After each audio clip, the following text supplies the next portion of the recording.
कभी लालटेन की रोशनी में सियासत चमकाने वाला एक तबका अब हवा में पतंग उड़ाते हुए नए रास्ते तलाश रहा है। पूरे बिहार की राजनीति में 18% वाला मुस्लिम वोट बैंक हमेशा से सत्ता में सबसे बड़ा फैक्टर रहा है, लेकिन अब वही वोट बैंक खामोशी से एक मोड़ पर खड़ा है, जहां तेजस्वी की लालटेन की रोशनी अब फीकी पड़ रही है, वहीं ओवैसी की पतंग नई ऊंचाइयों पर उड़ती दिख रही है। कभी बिहार में मुस्लिम समाज का झुकाव कांग्रेस की तरफ हुआ करता था। आजादी के बाद से लेकर 70 के दशक तक कांग्रेस को मुसलमानों का अटूट समर्थन मिला, लेकिन 1990 के दशक में जब लालू प्रसाद यादव ने सोशल इंजीनियरिंग का फॉर्मूला दिया, MY यानी मुस्लिम यादव समीकरण ने राजद की लालटेन को स्थायी रोशनी दी। 3 दशक तक यही समीकरण बिहार की सियासत का आधार बना रहा, लेकिन वक्त बदल रहा है और अब मुस्लिम वोटर का मन भी। बिहार में चुनावी मौसम है और सीमांचल में ओवैसी की राजनीति उफान पर है। मुस्लिम वोट डिसाइसिव मोड में है। अब ऐसे में सवाल ये उठता है कि क्या MY फैक्टर वाली पार्टी RJD का M अब RJD से दूरी बना रहा है? आज इसी पर बात करेंगे इस वीडियो में।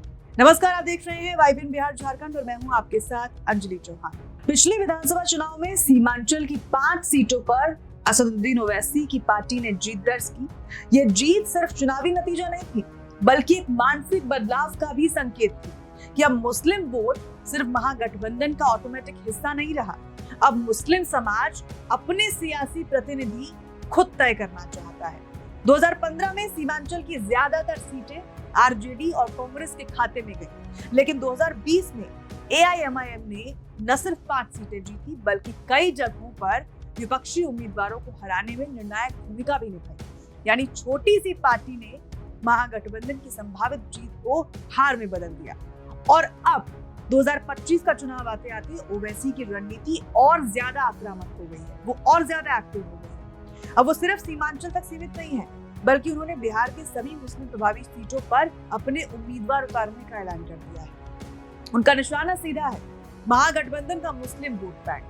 ओवैसी खुलकर कह रहे हैं कि मुस्लिम अब किसी के वोट बैंक नहीं है, अब वो अपने हक का सियासी प्लेटफॉर्म चाहते हैं। उनका फोकस खास तौर पर युवा मुस्लिम वोटर पर है, जो सोशल मीडिया पर एक्टिव है, जो पुराने दलों से नाराज हैं और जो कांग्रेस या RJD की बजाय अब अपनी पार्टी में भरोसा तलाश रहे हैं। ओवैसी लगातार महागठबंधन पर निशाना साध रहे हैं। ओवैसी पिछले काफी दिनों से ये कह रहे हैं कि अगर मल्लाह का बेटा उप मुख्यमंत्री बन सकता है तो मुस्लिम का बेटा क्यों नहीं बन सकता।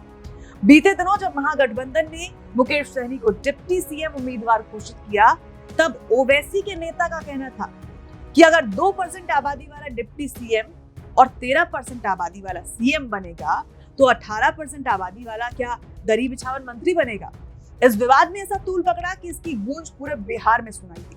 इससे महागठबंधन पर दबाव बना और उनके मुस्लिम वोटर्स, वो तबका जो पारंपरिक तौर पर RJD का वोट बैंक है, जो RJD के MY समीकरण का हिस्सा है, उसके मन में सवालिया निशान पनप गए कि क्या मुस्लिम समुदाय सिर्फ वोट बैंक का हिस्सा है, क्योंकि जब प्रतिनिधित्व करने की बारी आती है तो उन्हें दरकिनार कर दिया जाता है। बीते दिनों एक और विवाद हुआ। हाल ही में ओवैसी की पार्टी के नेता ने खुलेआम तेजस्वी यादव को उंगली काटने और आंख फोड़ने की धमकी दे डाली। लोचाहाट में आयोजित ओवैसी की सभा में AIMIM की प्रत्याशी तौसीफ आलम ने ओवैसी को चरमपंथी कहे जाने का विरोध जताते हुए कहा कि चारा चोर का बेटा अगर ओवैसी को उंगली दिखाएगा तो उंगली काट लूंगा, आंख दिखाएगा तो आंख फोड़ दूंगा, जिससे माहौल काफी गर्म हो गया। दरअसल पिछले दिनों महागठबंधन की आयोजित सभा में ओवैसी को चरमपंथी कहा गया था। उसके जवाब में तौसीफ आलम ने ओवैसी को 20 करोड़ मुसलमानों का नेता बताते हुए तेजस्वी यादव को चारा चोर का बेटा कहला दिया। इस तरह से लगातार ओवैसी महागठबंधन को घेर रहे हैं। इसी के साथ सीमांचल और बिहार में बाकी क्षेत्रों में ओवैसी की बढ़ती लोकप्रियता विपक्षी महागठबंधन के लिए खतरे की घंटी है, क्योंकि बिहार की करीब 18% मुस्लिम आबादी में अगर कुछ फीसदी वोट भी इधर से उधर हुए तो दर्जनों सीटों का समीकरण अब बदल सकता है। याद रखिए कि 2020 के चुनाव में NDA और महागठबंधन के बीच वोटों का अंतर कुल 12,000 वोटों का था। अब सोचिए, अगर कुछ सीटों पर ओवैसी के उम्मीदवार वोट खींच ले जाते हैं तो सत्ता का पलड़ा किस ओर झुकेगा। दिलचस्प ये भी है कि इस बार मुसलमान वोटों के लिए सिर्फ एआईएमआईएम ही नहीं बल्कि जन स्वराज पार्टी जैसे नए दल भी काफी ज्यादा एक्टिव है। प्रशांत किशोर के मुद्दा आधारित अभियान ने पढ़े लिखे शहरी मुसलमानों में अपनी अलग पहचान बनाई और पढ़े लिखे मुसलमानों में का जो तबका है वो प्रशांत किशोर के पाले में जाता दिख भी रहा है। मतलब मुकाबला अब सिर्फ धर्म या जाति का नहीं है बल्कि विकल्प और वैचारिक प्रतिनिधित्व पर है। लेकिन सवाल ये है कि क्या ओवैसी बिहार की राजनीति में किंग मेकर बनेंगे या महज वोट कटुआ का तमगा दोहराएंगे, क्योंकि सीमांचल के बाहर पार्टी का संगठन कमजोर है, स्थानीय चेहरों की कमी भी चुनौती बनी हुई है। बावजूद इसके उनका प्रभाव मनोवैज्ञानिक और राजनीतिक दोनों है जो महागठबंधन को असहज कर रहा है। बिहार की सियासत में हमेशा समीकरण बदलते रहते हैं, कभी लालटेन की रोशनी ने रास्ता दिखाया तो कभी तीर ने निशाना साधा, और अब हवा में उड़ती पतंग नया आसमान तलाश रही है।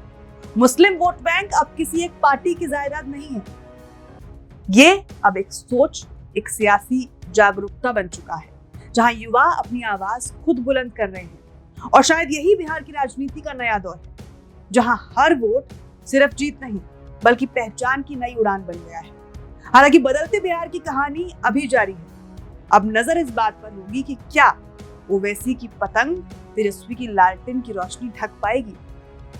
फिलहाल इस रिपोर्ट में इतना ही। बिहार चुनाव से जुड़ी बाकी सभी खबरों के लिए देखते रहें YBN बिहार झारखंड। नमस्कार।